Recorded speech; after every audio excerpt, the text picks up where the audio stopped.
Turn on that radio and back here. The cops ain't likely to catch up with us, not tonight. So we can all be quiet and peaceable and listen to the music.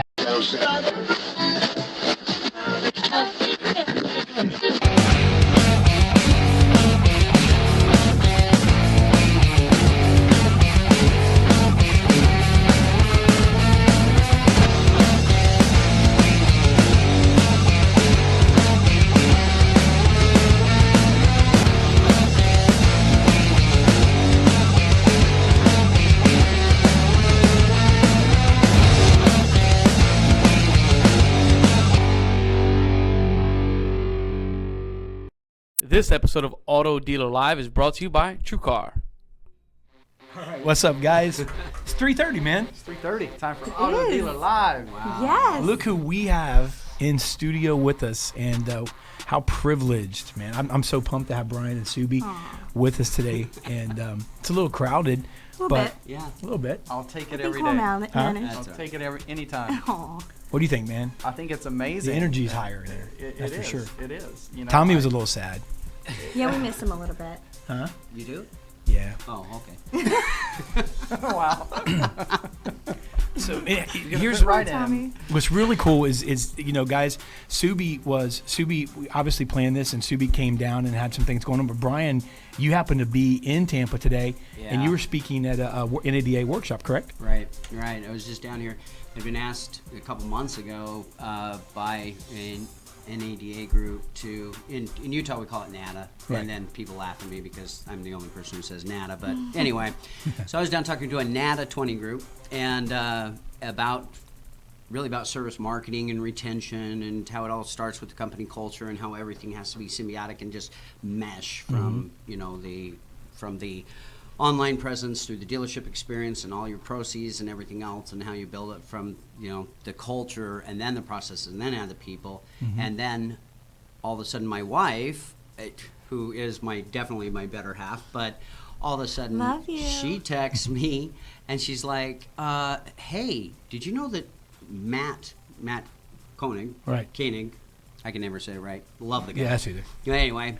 So Matt's in town. So I called him last night. I'm like, Matt, you're here? What the heck, dude? And so then all of a sudden, again, Tamara alerts me because she's a wise woman. She knows that I am ADD and I don't always pay attention. But she says, did you know that Subi's on her way? It's a party, man. It's like an automotive party in Tampa. Tampa's the place to be right now. Yeah, how weird. Very cool. It is. This. Well, we are so happy to have you guys, and Subi, I am so happy that you're here. I know that this is going to be an amazing show. We do this every year, and it's hard to do because it kind of changes. It's different. The dynamic, Dave, is so different than than our normal show. But it's our crew. I mean, they literally mandated. They're like, we have to do this, and they were the real push behind making this happen now because this is their favorite show. Yeah, and it's really such an opportunity. I mean, obviously we had an overwhelming response on the previous time that we did this, but how refreshing it is to be able to have this opportunity, and be able to address this kind of thing when we're in a business that's, going 120 miles an hour, Right. and, lots of pressure and things like that. And just to be able to put on the brakes today and reflect and appreciate and talk about some things that are beyond the blacktop. Right. Yeah. I think that's what was most exciting to me the last time you guys did this, when you brought it up. No one really talks about how human we are as people. We get a bad rep of automotive ranking the lowest on the trustworthy scale, and people don't trust us when they walk in the dealership. But the reality is, it's a gigantic group of incredible, caring, loving people. That's the only experience I've ever had.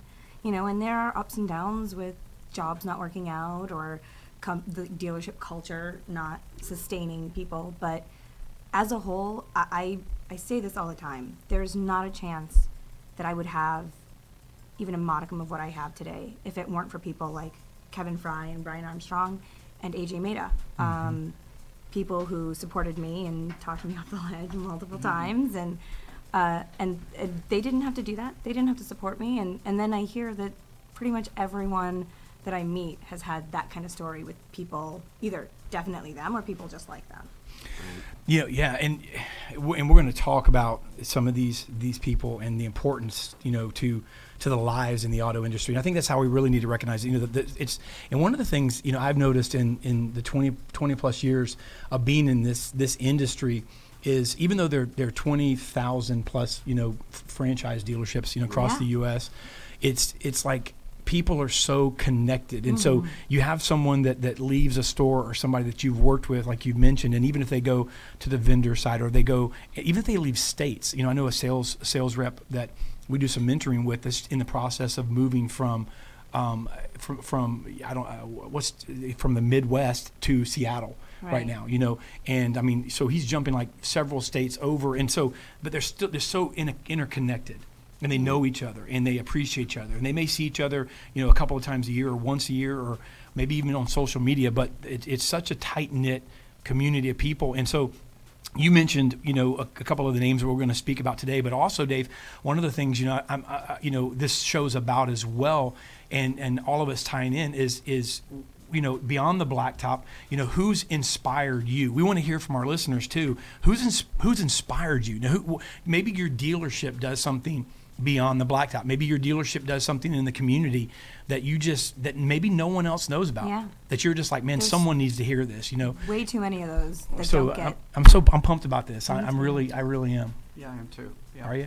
Absolutely. Pumped. I have several things to share that I'll wait until we really get into the meat of the show, but so that I don't have to have those napkins they brought us. Are like. I love how they brought us 2 boxes of tissues, knowing where this is going. Yeah. We don't want this to be a sad show, but I think some of the things that we want to share are just incredibly beautiful and uplifting, but they hit on some really difficult things sometimes. So I guess we'll leave it at there for now. Yeah. Yes. Yeah. So let's go. We'll go down the line, and then we'll go to a quick break, and we'll come back and we'll get into the into the show itself, and officially introduce our guest. But what are you expecting today? What do you think? Speaking to the listeners out there? I mean, this is a different show. If someone's tuning in right now, like, hey, what is this ADL? What's different about it? And I think that again, our favorite show, because we're able to talk about the real reason we do this. I'd love to say hey, we do this for the money, right? We're in this industry. Look, you can make a good living, but that's not why anybody that that we know that's in this for a long time, they're not doing it. Because what happens when you don't need the money, right? When you make enough money, it's about the people and the connections. So what do you think our audience can get out of this show today if they're just tuning in, not knowing what's going on? Well, I think what I hope that they'll take away is the fact that we're going to get a glimpse at the fact that we're not just car guys and car girls, but we're moms and dads and brothers and sisters and friends. Yeah. And see, I get emotional just thinking about what's coming. But and what I also hope is that today I think we're going to see and reflect on some people within the business, some of which are no longer with us, unfortunately, the impact that they had. And I hope that my hope is that those of you who are really doing great things in the car business realize that you're having that type of impact. So appreciate it while it's happening. Absolutely. What about you, Subi? I think for me, one of the things that drives me is to hopefully try to help move this industry forward in whatever ways we can, and getting people to understand that there are people behind the brick and mortar that are good and kind and charitable, and then the other side is, I don't know about anybody else's experience, but for me, I felt very alone when I first got to this industry because I was different in my dealership. People didn't understand what I did. I felt alone in a lot of ways. Being a woman in this space, I felt alone. I felt like I was different. And then I went to my very first digital dealer, and I met these incredible people who've supported me in professional, for sure, but it carries all the way into the personal. And there have been things that I've been lifted up from that. I'm definitely a different person now than when I started. I have never felt more comfortable in my own skin than in automotive. I felt like I've been out of place my whole life until I got here. Wow. So I think that is, that's for me where I want to see this show go. And to feel for the people that feel alone. You aren't. We're going to get into your story too, Bryan. I know you were with us last time, but what do you want to see? Speak to our listeners before we go to break and get into the show. What do you think that someone tuning in right, that doesn't know really what the show's about, they're about to find out. What can they expect today? What do you think that they can be open-minded and really? The biggest thing about Auto Dealer Live is that, usually it is a forum to learn how to grow or how to develop skill set or to share in other people's knowledge to make yourself more successful, or maybe be able to implement a process or a culture or something that someone else is sharing. What is very, very unique about this story, or this storyline, or this show, Beyond the Blacktop, show the human side and the element, because I've always said that the further you push someone else up the ladder of success, the further you also climb. Subi, and earlier Brad Pascal sits there and shared this and said, oh, one of my mentors. Dude, I've learned as much or more from Brad than I've ever taught him, But I sit there and I look at my core, my auto fam, and it is that, because I can reach out, and I'll share a story later of, with Paul, and he's going to be on, that he called me on his birthday at midnight from Hawaii because I was having a rough day. Wow. Dude, the best people I know in the world are people in automotive. So I think our listeners should stay tuned. What do you think, man? Yeah, you might want to stay tuned for a few minutes. All right, we'll be right back, and give us 60 seconds, guys, and we're going to get into Beyond the Blacktop. You don't want to miss this show today. You don't want to miss it. Hi, I'm Chip Perry. The pledge was and is an action plan designed to address head-on the concerns that many of you told me about right after I took this job. Thus far, our dealer pledge has been aimed at fixing the major pain points that you told us about related to our product, our customer service, and our consumer advertising. I'd like to reiterate that our dealer pledge is our ongoing commitment to you, our dealer customers, and we will continue to work hard to improve our service to you. Hey guys, Dave Villa here, CEO of IPD in Tampa, Florida. If you are in sales, if you're a salesperson, stop what you're doing. I'm gonna adjure you to watch this video. Hey, this June, August, and October, 3 days, we are hosting right here in IPD headquarters the first serial sales boot camp. This is straight up, absolutely intense training, rolling the sleeves up, baby. Dave, why are you getting all militant? Well, listen, this training is militant. You need to pull the pin on what's holding you back, salespeople, from getting to the level that you desire and dream of. The status quo will not cut it anymore.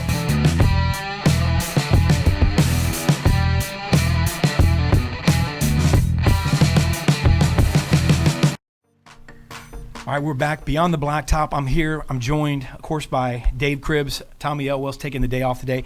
I have the Senior Director of Dealer Strategy at Stream Companies, Subi Ghosh. Thank you so much for joining us today. And then, of course, we have Bryan Armstrong. Bryan was in Tampa speaking at a workshop, and it's just how everything just kind of lined up. I mean, that's not by coincidence. I don't really believe in coincidence, so how it lined up. And, Bryan, were you coming to play with this? Last year, I think it was in the early part of the year. It was a little more than a year ago, maybe.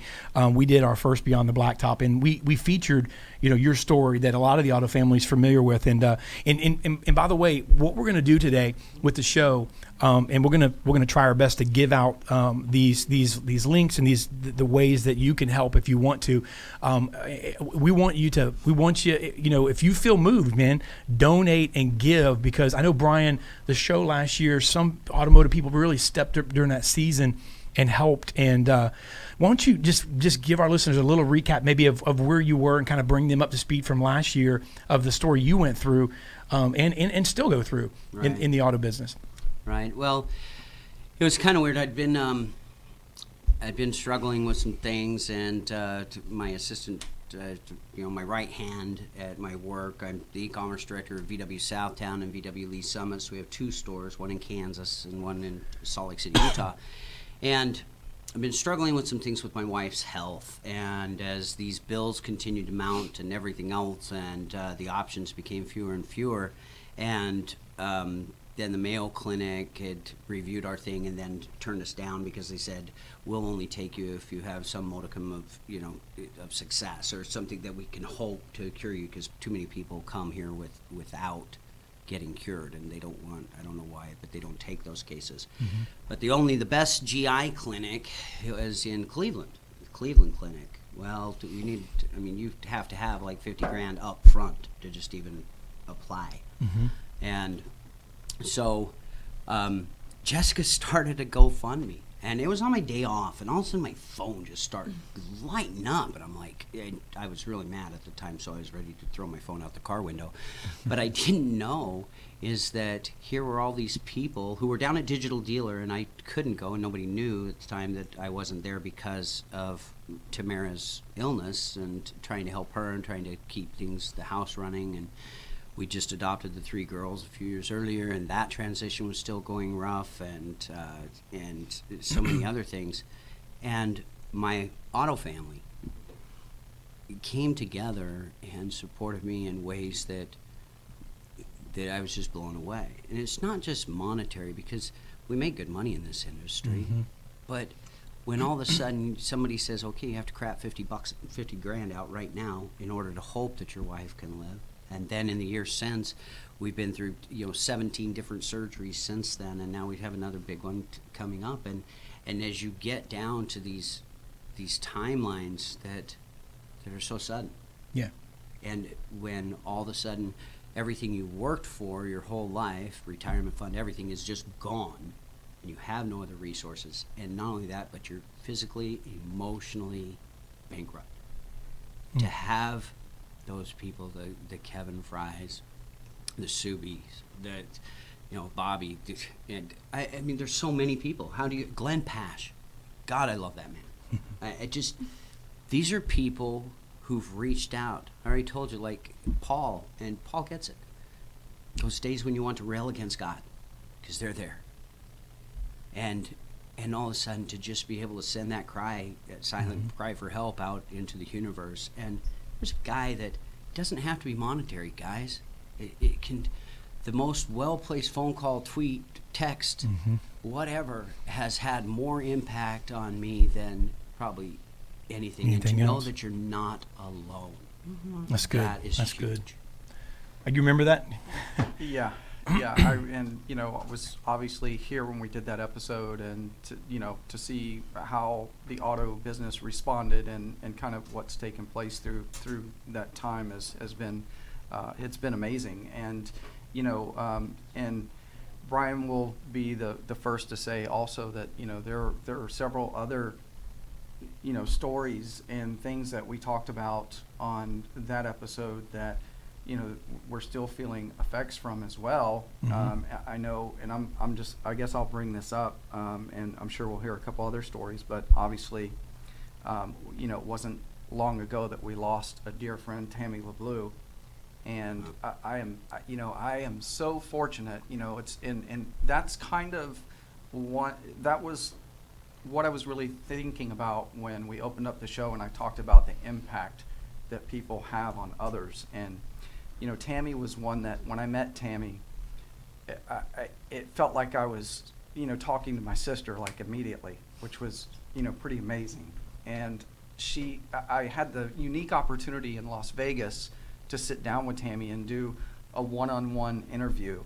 And, I've interviewed, people with big names, obviously, that we know in the business, and, Tom Hopkins, Grant Cardone, all these people that we've had the privilege of interviewing that have this stature. And not that Tammie didn't, because she was the number 2 Nissan salesperson in the country, which was just crazy, and we talked about that in her story, and it was the most impactful interview that I've ever had. And the cool thing was, we weren't doing it in front of an audience at the time. We recorded it, but it was just her and I, and it was just so cool. I'll never forget that. But Subi, Women in Automotive conference is coming up, and it was just, not even a year ago where Tammie was there, and I remember probably one of the last time I talked to her in person, and she, what an amazing person. I know you've had a lot of interaction, and one of the things, because there's no way to know how to do this show.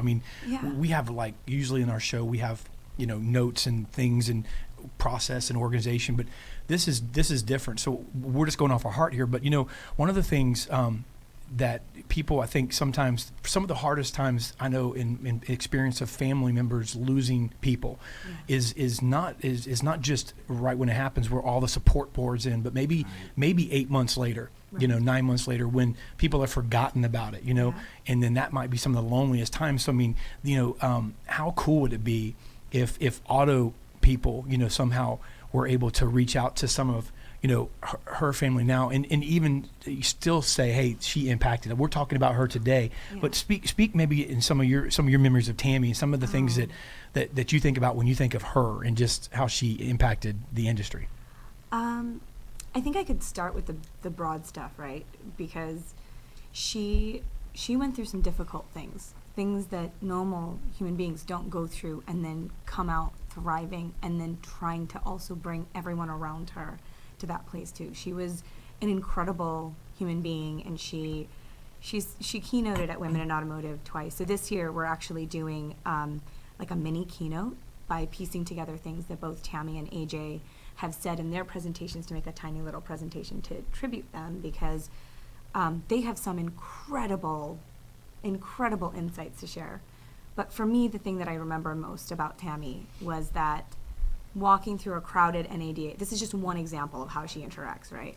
So walking through a crowded NADA, I needed to see her just to say hi. And I knew she was really busy, and she was with a customer. And you know at NADA, you do not interrupt someone who is with a potential dealer, client. So I just kind of quickly did the wave thing, and she stopped me, and she goes,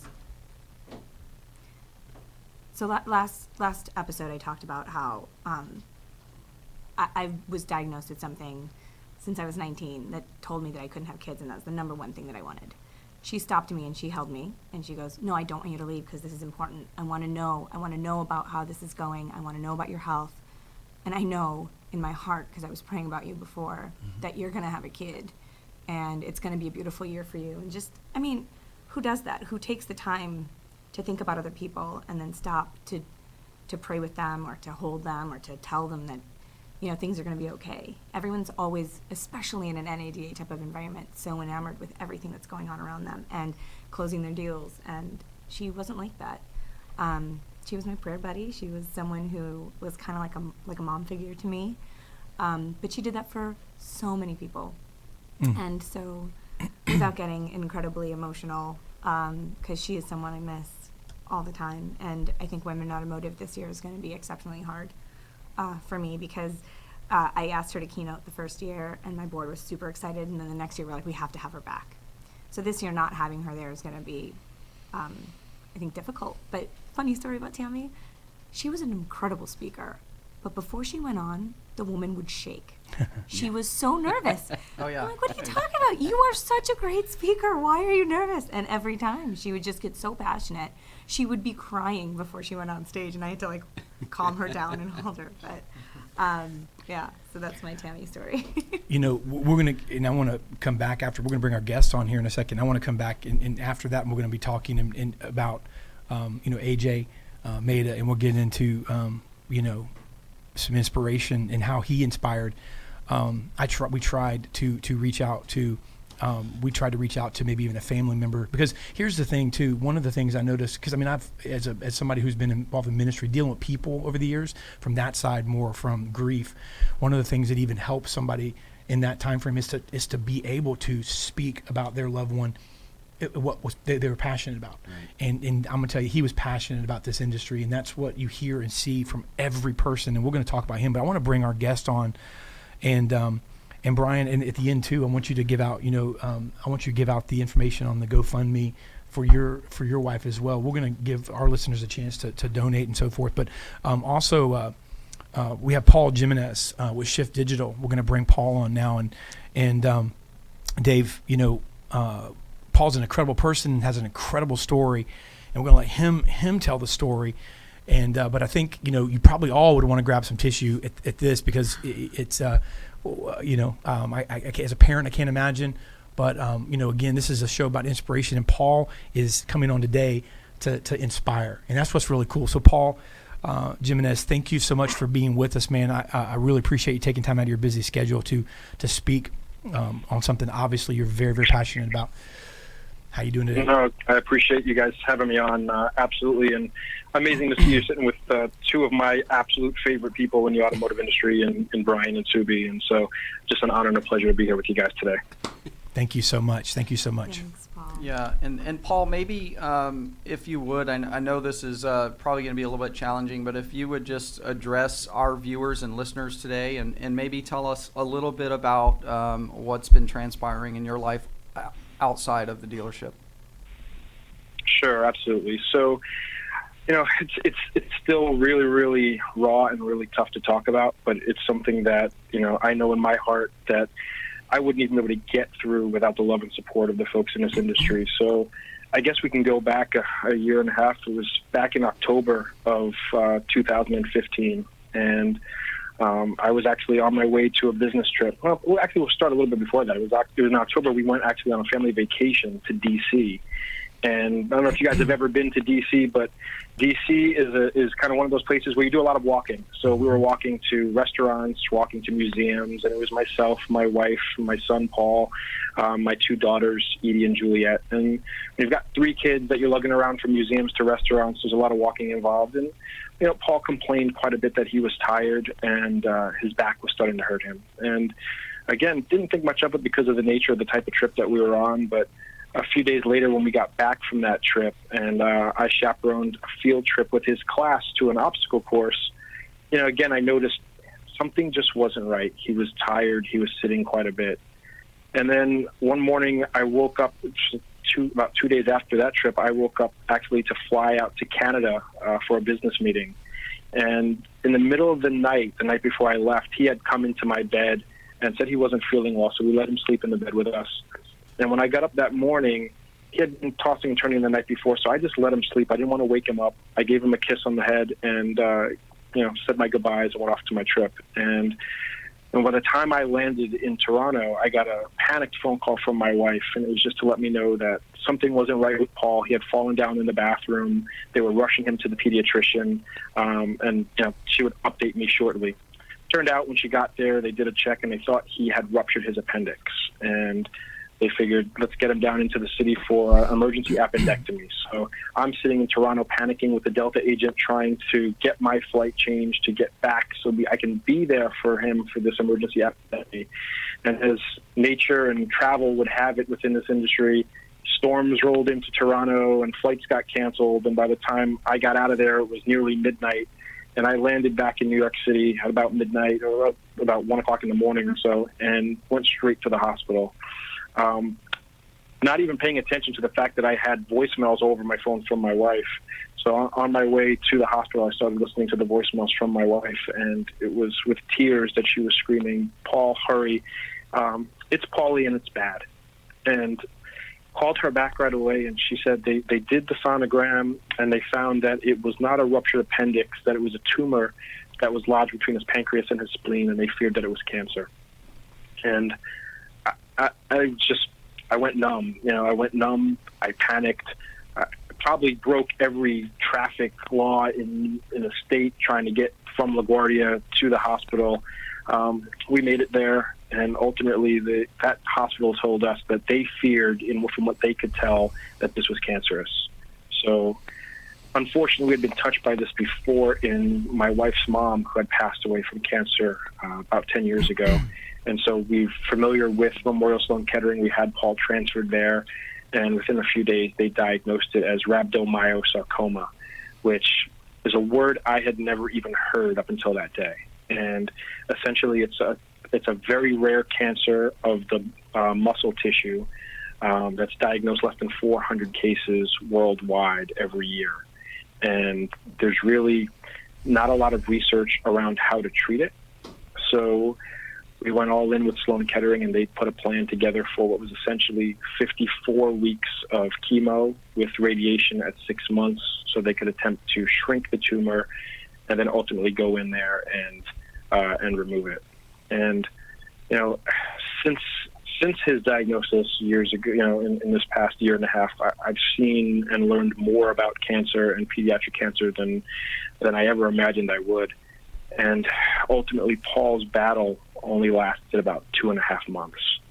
On the day of January 4th, I took Paul to Sloan Kettering for what was supposed to be a routine scan just to see how the tumor was responding to the treatment. And took him all day because it's very uncomfortable for him to sit there and go through these long scans in a tube, and it was very painful and long for him. And ultimately, we got home that night, and we got a call from the hospital, and it was, the tumor's shrinking, and this is great news. And me, who I was never really one of these people out on social media other than to post pictures of my food and what I was grilling, decided that I'm going to go on there and update everybody and share the fact that we've got this great news. And it was really the first time since Paul's diagnosis that I had seen him smile. And we were prepping for what was supposed to be a week of inpatient treatment at MSK.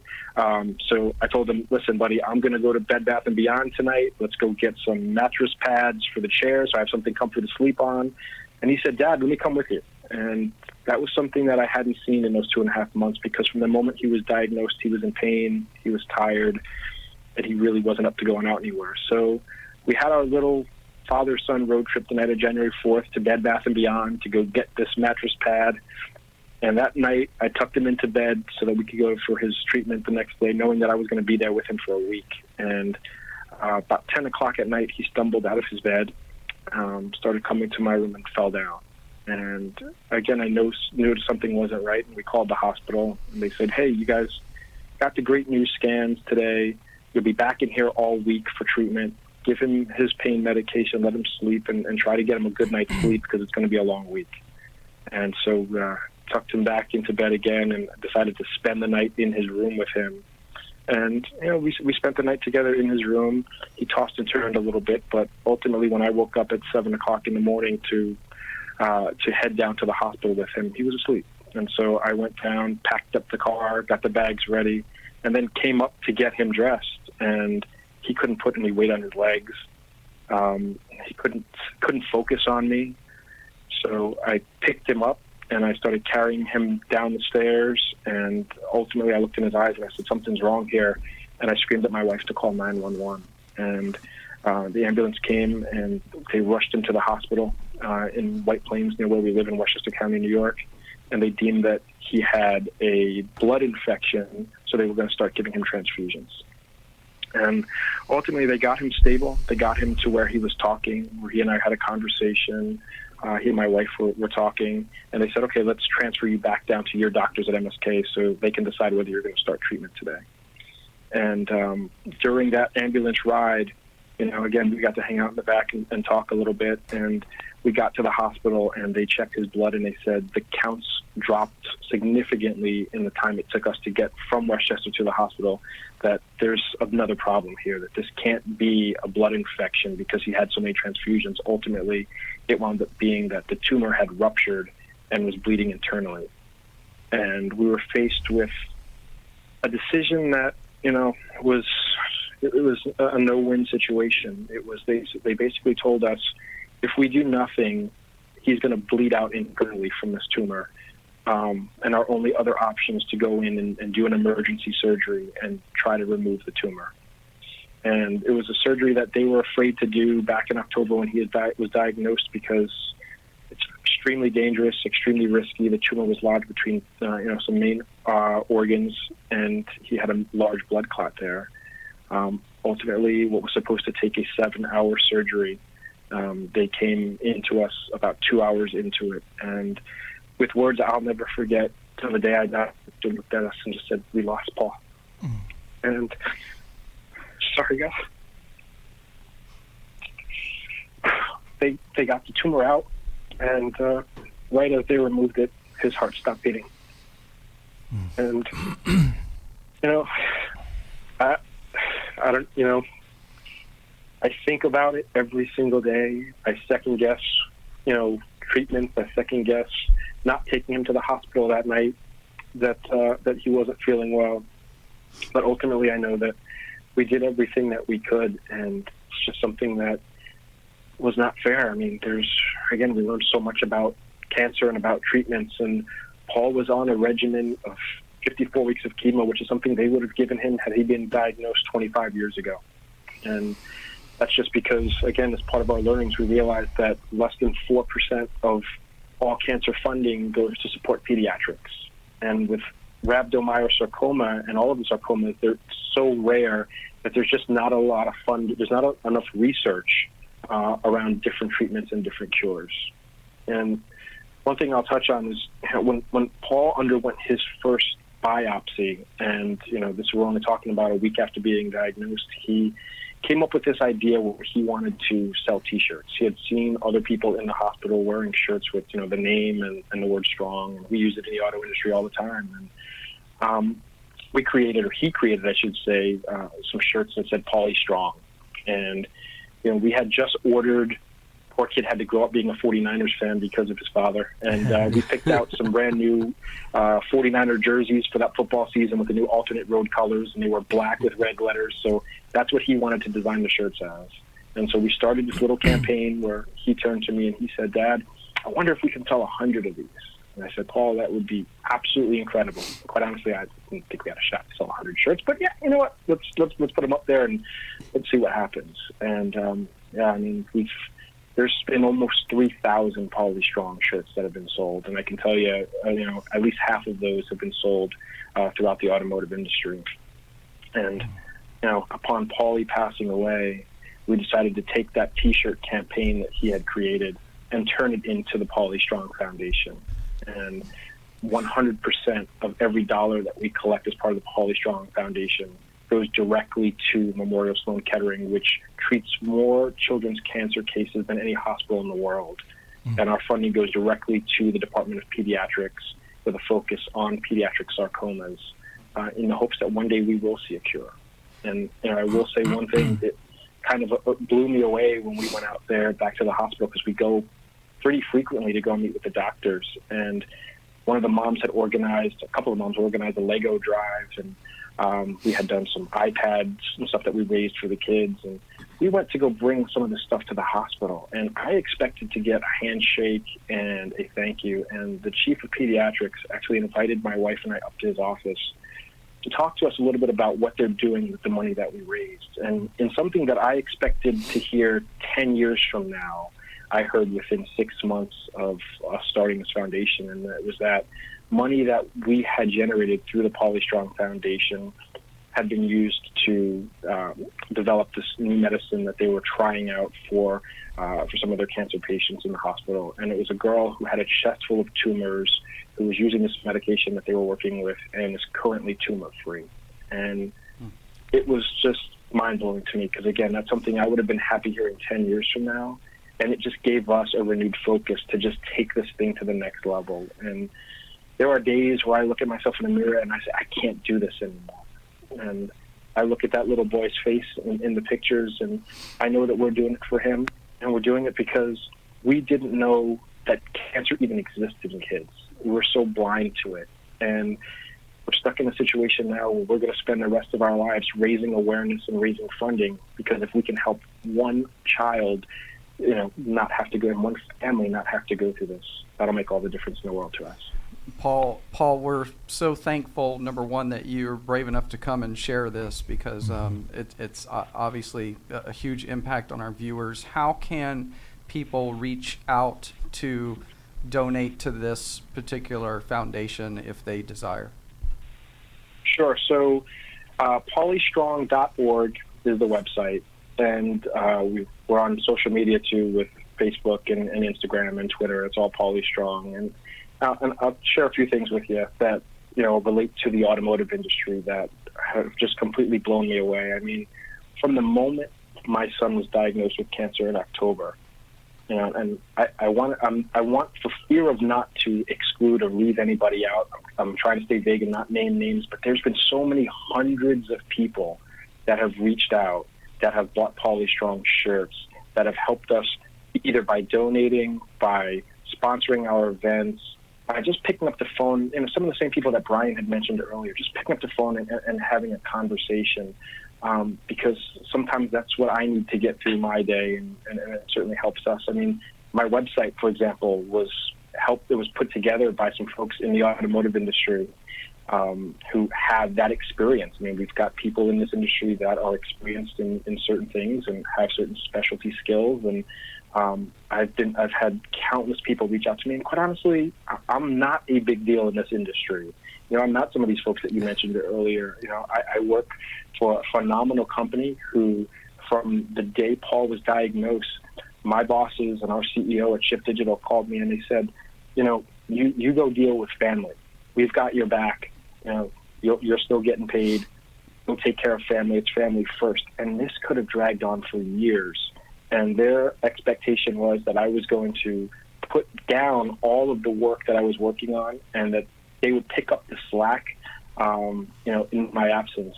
And I don't think I could have ever asked for any more from an employer. And as we continue our battle and continue to raise funds with the Paul Strong Foundation, you know, Shift has been there every step of the way, whether it's through, you know, March Madness brackets that the employees donate to that they send over to the foundation, or Super Bowl boxes, or events within our company. I mean, I couldn't ask for a bigger organization to work with. And, you know, I've worked with several clients throughout my time with Shift, several large automotive manufacturers who, you know, continue to step up and continue to blow me away with their support and everything that they do every day, not only to help me, my family, but to raise awareness for the foundation and for our cause, which ultimately one day can help other kids and other families.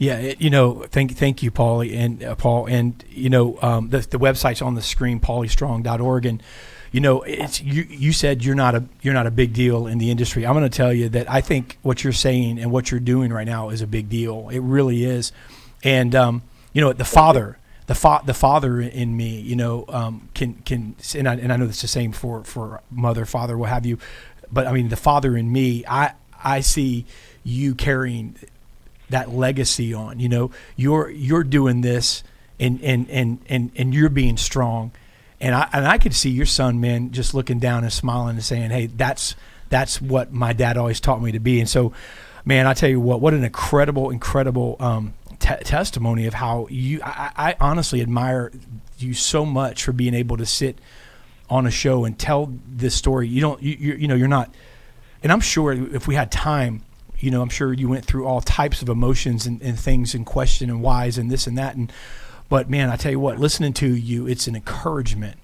And I know there's people listening right now that you know, that could be struggling with something in this industry. I mean, it's really such a big industry, and because you said it, Subi, it's made up of humans. It's made up of human beings that have real lives and real issues, and it's such a fast-paced industry. Paul mentioned, you know, his organization, which by the way, you know, my belief system, you reap what you sow, and I'm going to tell you that this company can't outgive that. Meaning, if you give that type, right, you know, the blessing and the you know, that God, I believe, will pour on a company that does things for the right reason. Definitely. You couldn't count the money they could make off of just being good people like that. But how about the people in this industry, Subi, that may be struggling with this, that you know, that this encourages them because they can't take off of work. They're working 70 hours a week. Yeah. I mean, their income's attached to them being on the Blacktop and so forth. I mean, what do you hear? Maybe shed a little bit of. Well, there are two things that I want to do. I want to ask everyone out there. Paul, you know how I feel about you, and if someone could go through something like that with grace, that you did above and beyond that, and not only did you have your own struggle, but you were helping other people that were going through it at the same time, and I respect you a lot. But what you're doing now in creating this foundation, I think is, I've told you this, I think you're going to change the experience of other parents going through this and helping get that funding, that absolutely necessary research for this. This just shouldn't be happening. But for those of you out there, and we're all really, really connected, right? We talked about this before. If you know people that have put foundations together for charity, who have experience in any kind of charity, not just in cancer, please have them connect with Paul. He's someone that wants all the help that he can get. I'm sorry to speak for you, but I want to make sure that we definitely ask the people out there. We are an incredibly connected community. I'm sure we can get you like 20, 30 people that you can reach out to help you really build this and change people's lives. So yeah. Well, definitely I mean, I already told my wife before we came on. I didn't know. I knew that there was going to be multiple, but she's our CFO here. We're going to donate when I get out, if that's the way it's done online there, Paul. So we're going to, and I encourage people that are watching now. Let's take action, because here's the deal. You're looking at somebody that in with every ounce of right in them in some way could say, hey, you know what? My immediate battle with this is behind me, but it's propelling you to say, hey, if I can help one other child, if I can help somebody else, then that is what's motivating me, and it's what's driving me. And I love the fact that you said, this is gonna motivate you as long as you're on this earth. And so I would encourage our listeners to get behind this, because how incredible would it be? How awesome would it be, man, if we just you listening, we were somehow able to raise $25,000-$30,000 for something of this cause. I mean, imagine what price you could put on. You said the one little, I guess you said the one medicine or the drug that was tested because of the ability for people to give, that is causing one person that you mentioned, I guess one young girl, to be cancer free right now during this test. I mean, imagine that. What's the price on that? There is no price. There isn't. There really and isn't. So yeah, I mean, I come from a background where I've never, outside of selling candy bars for Little League, I've never done any sort of fundraising in my entire life. And we put this together, and it was within our first year we raised over $340,000. And I know that that's not possible without the support, the love, and the donations that came from so many people within the industry. I mean, the first NADA I went to after Paulie passed away, I ran into people in the airport that had Paulie Strong shirts on that I didn't even know. And it was just through word of mouth and people seeing them. The guys at one of the largest website vendors in our industry all had Paulie Strong on the sleeves of their shirts, not just at that first NADA, but the one since then, and the digital deal that we just left in Tampa. And it's things like that just keep me going, keep me motivated, keep us doing things, and we're going to take this thing to the next level. And we're going to get to $1 million, and we're going to get to a point where we see a cure in our lifetime at some point. Because quite honestly, I didn't think this could ever be me. It was always someone else's kid.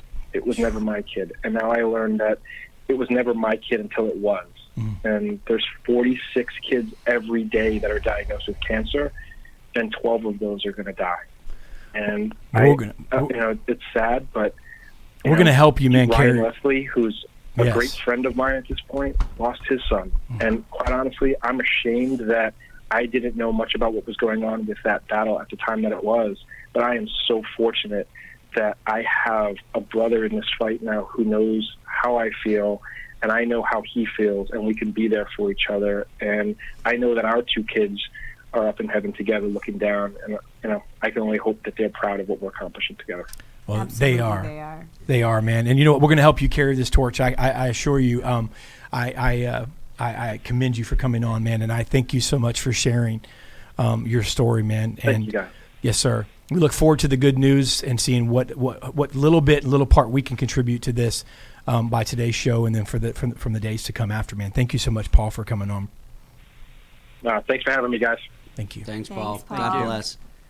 Yeah, and gosh, what a story. I'd like to challenge our entire industry, the vendors, some of the bigger companies that if you're a decision maker, if you're a dealership and you've received different things over the years from Auto Dealer Live value, I would encourage you to reach out and make a donation to this foundation. Obviously, we just heard the story. I think as individuals, we're going to obviously have individuals that reach out and give. We could give as companies, and I'll just challenge everyone to think about that. Or even spread the word. You may not be able to give, but you can get the attention for the organization for people that can give.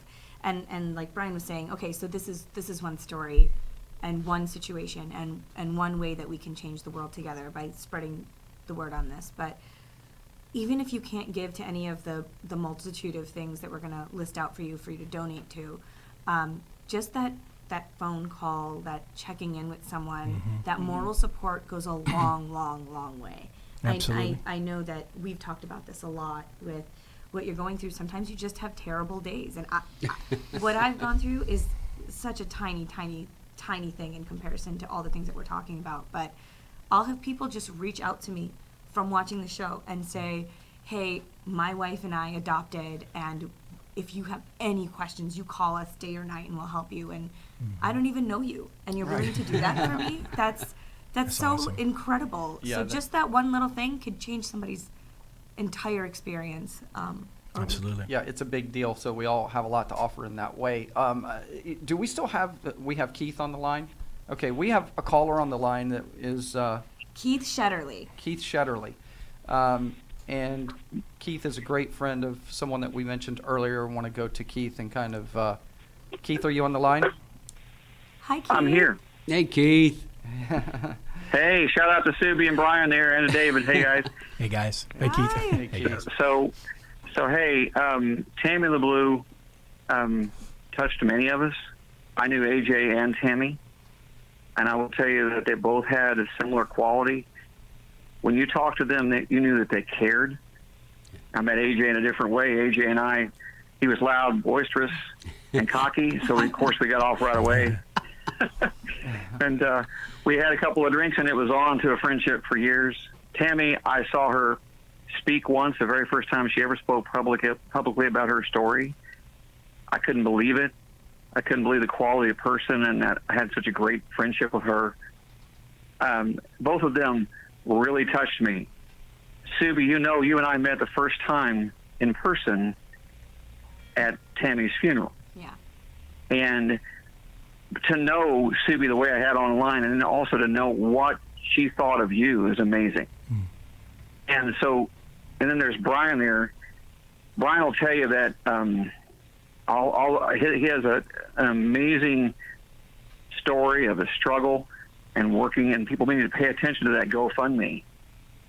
So all that goes together to me to this. These are people who need help. One of the things folks don't know about me, for example, is not that I need help, but that when I couldn't give money, I gave time. For 20 years, I've been a MC and auctioneer for charities. If you can't donate money, then donate time, donate support. You know, get online or get on the phone and talk to folks. Bryan and I have talked, and it's always been in the back of my mind these last little bit since both these folks were taken, how important folks like that are, and how important it is to make that emotional donation, give that support and give that love. And both of the people there on that panel do that. You wouldn't know all the stories that I could tell, but they're awesome people. Tammie was an awesome person, and so was AJ. And I just wanted to say that. Thanks for the time. I won't keep you guys, involved in my little discussion, but I really appreciate the time to say those wonderful things about these great people. Thank you. Thank you, Thanks, Keith. We appreciate you, Keith. Subi, we have a 10 minutes or so left. We're going to switch over, talk a little bit about AJ, and I know that's so fresh and recent, to the automotive industry. I remember being in Tampa just last month, or I'm in Tampa, but being a digital dealer, just a month ago, really, a month and a half ago, and AJ there, and just smiling, just lighting the place up, Yes. and like he always does. But you mentioned the encouragement that people can do. Before Keith got on the phone, you were saying, hey, if you can't give, if you could just be an encouragement, if you could just maybe say something kind to somebody. Wasn't that really how AJ's remembered? I mean, as a person that just really... He was a connector of people. So Digital Dealer did a wonderful thing by making public all of AJ's presentations. So if you haven't seen them, and like we said, we are crazy connected, and it never occurred to me. I didn't realize how important AJ was to so many people. I knew how important he was in my life, in my story, but I didn't realize how he was that exact role in literally hundreds of people in this industry, and how many connections he made, and how many people he bridged together. So there's an incredible presentation called It's the People, which is, I think, one of AJ's best work. Yeah. So if you want to look that up at Digital Dealer, the presentations, I will post it, or I'll have you guys I'll get you guys the link to post it as well. That'd be great. To share. His presentations were awesome, but he definitely connected a lot of people. He was loving and kind. but he was giving of his time. He made so many people feel like he was the cheerleader behind their careers. I've said that multiple times today, but Kate Frost and Bobby Harron and people, Bobby's tribe of these women, he introduced them to and as we're going to be highlighting him at Women in Automotive because he bridged a lot of us together. Yeah. He just was an incredible person. I do want to really quickly, I know that Eliana's on the line, so she'll have some awesome things to say about AJ and Tammie. But I started a You Caring fund for AJ's family. AJ died very suddenly, and there are medical costs and unexpected expenses that they need our help. And so if you go to youcaring.com and search AJ Maida or just Maida, it should pop up right away. But I will be sharing that link out as well. We're trying to raise some money for them because they need our support. I was on the phone with his sister just the other day, who I had never met until this. And this is something that I want to tell everyone. We are very, very close. The relationships in this industry, outside of this industry, people say, oh, this person's like my family, we met and we're all real friends, and you kind of roll your eyes. Like, how many people can you truly love? How many people can truly become your family, right? Yeah. But it is true in this industry. I have been picked up multiple times. It really is a sense of community, and with AJ's passing, you saw that. How many people were just so moved, so connected. It felt like a family was grieving for someone because it was a family grieving for someone. So I got to get to know her. And what I want to tell you all is we are in this industry and we see each other at conferences, but we don't always share that side with our family. A conversation I had with my husband was, if anything were to happen to me, these are the people I need you to contact and tell and let know. And if anybody shows up at the hospital, you let them in, because AJ Maida's family showed us how loving they were. We called, Lindsay was at the hospital when we knew that his time was coming. And his sisters asked if we could FaceTime and say goodbye. That was the kindest thing that anyone could do. And so we love each other fiercely, and there are people in this industry that I would ride or die for. And if anything were to happen to them, I would want to be there. And our families don't always know that, so share that with your family.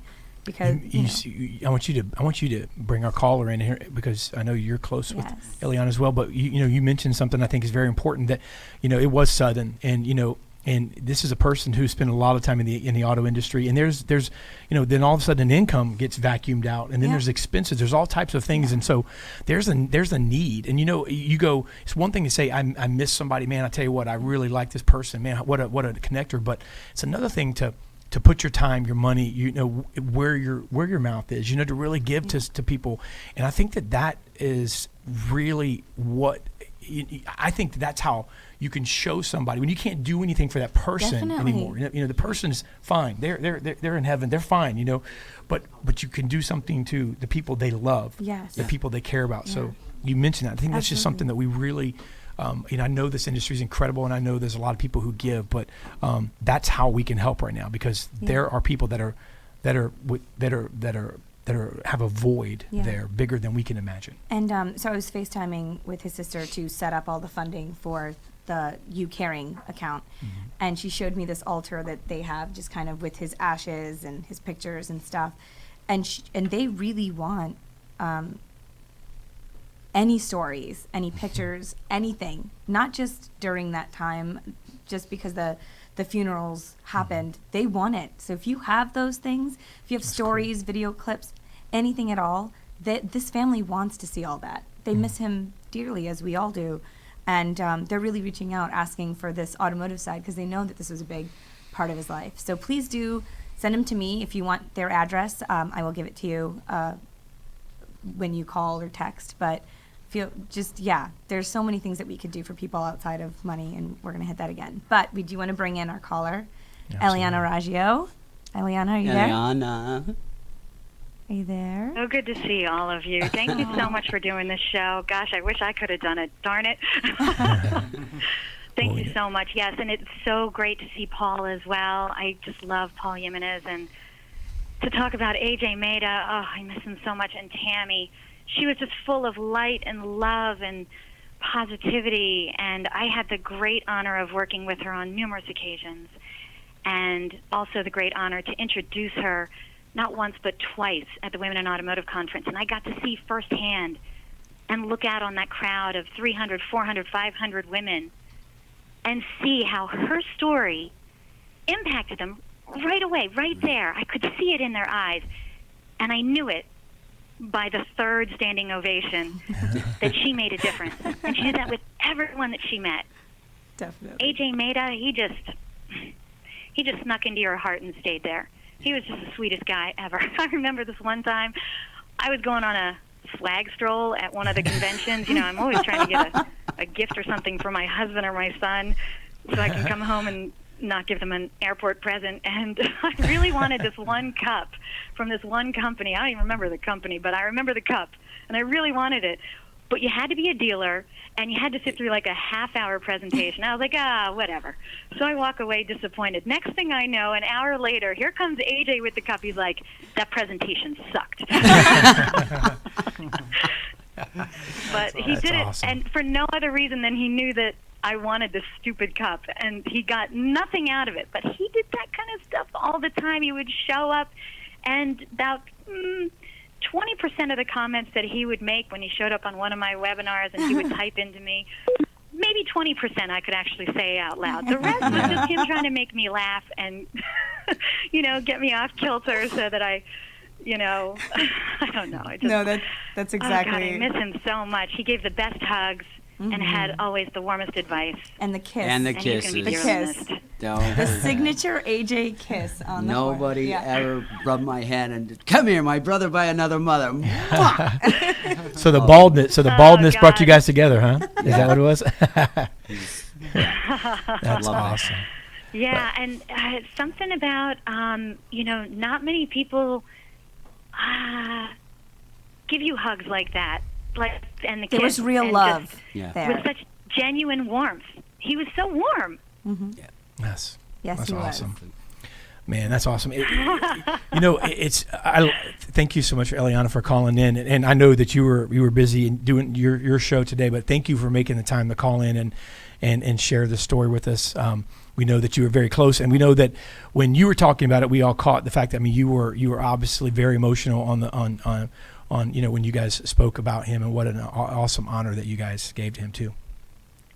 Oh, thank you so much. And not for nothing, Paulie Strong Foundation is amazing, and they're doing great work. And I'm very proud that our company does a lot with the Paulie Strong Foundation. We even go and, do the walks and everything. So if you can get involved, please do it. I don't know any other better foundation or better cause than trying to cure childhood cancer. Come on, people. That's right. Let's do this. We can Right. do this. We can. Amen. Good. Amen. Absolutely. Thank you so much. Thank you. Hey, listen, if everybody Thank now. you so much for having me. You guys have a great show. Thank you Thanks, so much. Eliana. Thank you. Thanks. See you soon.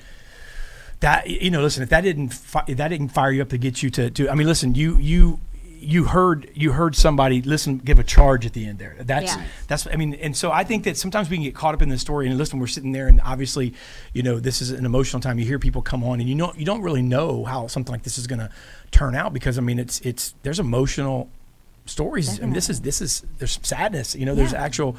I mean, you're caught up almost like you're in a movie. You're caught into the story and so forth. But the truth of the matter is, there's real people attached to this. There's real situations, and I think that there's real impact that can be done. And Dave, that's really.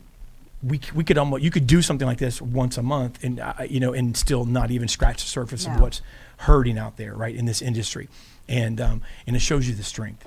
Absolutely. And we heard, so many stories, personal stories today, and we talked about people that made such an impact. And I'm just like at the beginning of the show. I mean, you asked me what do we expect, what we like to see our audience get, and I think they got it today, because it just showed the human side of the car business, and just to have a moment just to reflect on it. Like you said, we could do it every month, because there's so many stories out there. And I'm sure there are people that are tuning in today in the car business that are connecting to this. They're going through things right now. And by the way, we didn't mention this earlier, but it's something that I've often thought about, like, with Bryan, for example, and his situation and his, how do you, in this business, how do you get up and go to work? Because this business is a business, as we all know, it's all mental and emotional. It's not so much physical. We've got to go in and be on, right? How do you man, can you I answer can't that? even imagine. I mean, Bryan, because let's speak for Paul, speak for Tammie's family, speak for the people, Ryan, that Paul mentioned, and speak for the people who have to get up and go to work in an industry that you have to be on. It's not like, it's not like you're in charge of just like, I don't know, but you're not just driving down the road, just having a daydream. You are on, or you're not making money. Employed. Right. Right. And in that industry, how do you get up? How do you eliminate the distractions? How do you do it in this industry? I start every morning with write down my goals, obviously. And my first thing is I personally pray, meditate, and create a positive aura of influence. That is what my mantra is. And then, I go up and I kiss my wife goodbye. And then I get to be the carpool dad. And so I get to listen to those things. And then I get to go to work and I get to impact people's lives. And in focusing on that, then it helps me cope with all the other stuff. And I don't have to think that, I'm coming up on, some end-of-life decisions for my wife. I don't have to think about the fact that I'm over $100,000 in debt and going to lose my house and figure out where the kids are going to go to school and all of that shit. Because here's the thing. Sorry for swearing on your show. No, I'm not. Matt was on here. You of course. True. We sit here and you never know what somebody else is going through. And we all play the clown very well with our painted on faces. But behind that, only to my auto fam can I really, really be raw, be open, be emotional, because I know I won't be judged, because they've seen me at my best. They know what I'm capable of. And some of them have seen me at my worst, when I've railed against God and against the universe and against everything else, and how unfair. And I take great strength in looking at my wife, because Tamara is my why. And anybody that knows me knows through 23 foster kids and through all of these things, I've always been the giver. It's always been. So this last year has really taught me the blessing of being able to receive as well. And I'll tell you what, it makes you be more cognizant of those around you. It makes you be a little bit more polite, a little bit more appreciative. And, that gratitude as it permeates everything, that's what really, really, really drives you at the end, because we work in the greatest industry in the world, and we impact lives every single day, and besides some of the best people in the world. I love you guys. Thank you. At Bryan Car Guy, please check him out. And Subi, why don't you give us your closing remarks, and then before we wrap the show up. Thank you, by the way, guys, for both being with us. Such an honor. We love this, and we don't get it enough, but it's so cool when somebody can stop. Us. You know what? I will say that I did create a website that, forgive the thing, but it said ddfamcares.com, and it's got the link to Pauly Strong's foundation on it. It's got the link to my GoFundMe, and then it also has a link to Lizelle Andino's cause. Her father's facing a kidney transplant. She's taken on all her parents' bills and everything else. She desperately needs some help, and guys, there's so much good around you. If you can't share, financially, fiscally, Paul actually told me, I called him and asked him when I could send Legos, and he said, no, keep them. Thank you. I will also say that we created a Facebook group together called Auto Fam Cares. It's brand new. We just put it up there. But the intention is to, if you're in this industry and you feel alone, you're definitely not, think about just sheer volume of people in this industry. You're going to find somebody else who's going through something similar to you. And even if they don't, I don't know many people that have the same diagnosis as I do, but people reach out all the time and lift me up and give me advice and inspire me and push me and challenge me. And that's how you get through the tough times, when you are told you can't have something you want, when you go through a miscarriage, when you are seeing a lot of babies coming up on your field. It can be tough sometimes. And on Mother's Day, people will message me and say, you know, you're a mother to so many people, and you kind of mother me, even though I'm 30 years older than you. So it's those funny little things that get you through the tough times. So I encourage you all, if you haven't experienced the automotive community that we affectionately call AutoFam, seek us out. Every single one of the people that I know that I'm connected with personally, if you have something, I will talk to you. I will give you my number right now. It's 716-480-6135. And my Twitter handle is Subi101. If you need anything, if you need someone to talk to or to connect you with someone, you call me, you text me, you tweet at me, and we'll make sure you get that kind of support. And then look up our AutoFam page. It's going to have more and more stuff on it as we go. And then I would just challenge you all to do something. A call, a text, a tweet, monetary donation, anything. Connect with your AutoFam and then do something. 'Cause there's a million really incredible souls that are just waiting. So. Absolutely. Thank you, guys. Dave, give you the final words, man. I don't know what to say other than just honored to be a part of today's show. Hopefully all those who are watching were moved and really can just appreciate a little more each day and appreciate what we really truly have in the car business that doesn't seem so apparent each day, but is there. So.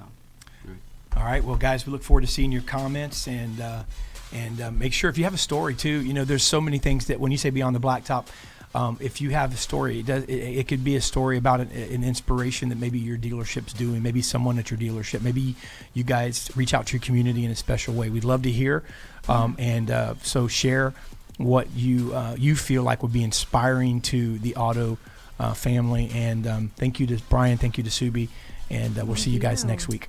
All right. Bye. Glad to be here. Bye.